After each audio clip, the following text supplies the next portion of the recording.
যদি কোনো ব্যক্তি আপনাকে ঠকিয়ে চলে যায়, যদি কোনো ব্যক্তি আপনাকে ধোঁকা দিয়ে আপনার কাছ থেকে দূরে চলে যায়, আপনি কখনো হতাশ হবেন না, কখনো নিরাশ হবেন না। মনে রাখবেন, যে সময় আপনাকে কেউ ধোঁকা দিয়ে আপনাকে কেউ ঠকিয়ে চলে যাবে, সে সময় আপনি তিনটা কাজ করবেন। নাম্বার ওয়ান, যে সময় আপনাকে কেউ ছেড়ে চলে যাবে, যে সময় আপনাকে কেউ ধোঁকা দিয়ে চলে যাবে, সে সময় সর্বপ্রথম যে কাজটা করবেন সেটা হচ্ছে যে আপনি এটা মেনে নেবেন যে আপনি ঠগেন না, আপনি জিতে গেছেন। যখন আপনি মনে করতে পারবেন যে আপনি ঠগেন না, আপনি জিতে গেছেন, তখন দেখবেন আপনার এই কষ্ট, আপনার এই যন্ত্রণা মনে হবে না। এই যে আপনি জিতে গেছেন, এটা আমি কেন বললাম?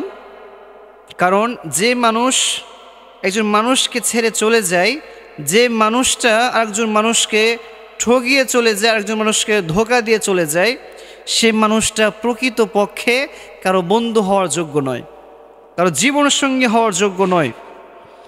এজন্যে যে চলে গেছে, আলহামদুলিল্লাহ, যে আপনি তার মতো একজন ধোঁকাবাজ, তার মতো একজন ঠকবাজ, তার মতো একজন ব্যক্তিত্বহীন ব্যক্তির কাছ থেকে আপনি মুক্তি পেয়ে গিয়েছেন। নাম্বার টু, যে কাজটা করবেন সেটা হচ্ছে, যখন কোনো ব্যক্তি আপনাকে ছেড়ে চলে যাবে, যখন কোনো ব্যক্তি আপনাকে ধোঁকা দিয়ে, আপনাকে ঠগিয়ে আপনার জীবনটা এলোমেলো করে চলে যাবে, আপনি সে সময় জাস্ট একটা শব্দ পড়বেন। সে শব্দটা হচ্ছে আলহামদুলিল্লাহ। কি পড়বেন? আলহামদুলিল্লাহ।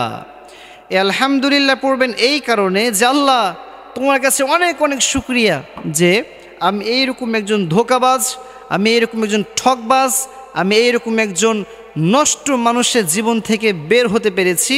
আমি তার থেকে আমার জীবনটাকে সুন্দরভাবে কাটানোর জন্য তার কাছ থেকে বের হতে পেরেছি, এই জন্য শুকরিয়া, আলহামদুলিল্লাহ। এবং 3 নাম্বার যে কাজটা করবেন সেটা হচ্ছে, যখনই আপনি এমন একজন মানুষকে দেখবেন যে মানুষটা আপনাকে ঠগিয়ে, আপনাকে ধোঁকা দিয়ে চলে গিয়েছে, সাথে সাথেই আপনি এটা মনে করে নেবেন যে আপনার জীবনটা হচ্ছে অনেক সুন্দর একটা জীবন এবং আল্লাহ তাআলা আপনার জীবনটাকে সুন্দর করতে চাই। বিধায় আপনার জীবন থেকে এমন কিছু মানুষকে আল্লাহ তাআলা দূর করে দিতে চাই, যে মানুষগুলো আপনার জীবনে থাকার কোনো যোগ্যতা রাখে না। মনে রাখবেন, যে মানুষটা একজন মানুষকে ঠগিয়ে চলে যায়, সে কখনো কোথাও গিয়ে সুখ খুঁজে পায় না। আর এই সুখ, এটা কেমনভাবে জাস্টিফাই করবেন? অনেকে বলবেন যে হুজুর, অনেক মানুষ দেখেছি যারা একজন মানুষকে ঠগিয়ে গিয়ে বিন্দাস সে লাইফ কাটাচ্ছে। আমি বলবো না প্রিয় ভাই, তার এই সাময়িক সুখ মনে হবে না। তার একটা সময় পর তার জীবনে এমন বিশাল একটা অন্ধকারাচ্ছন্ন কালো মেঘ নেমে আসবে, যে অন্ধকারাচ্ছন্ন কাটিয়ে আর আলোর দিশা সে কখনো খুঁজে পাবে না। কারণ যে ধোঁকাবাজ, যে ঠকবাজ, যে মানুষকে কষ্ট দেয়, মানুষকে ধোঁকা দেয়, সে কখনো জীবনের সুখ খুঁজে পাবে না। আর যারা ধোঁকাবাজ, এরা কখনো কারো আপন হওয়ার যোগ্যতাও রাখে না, ঠিক কি না?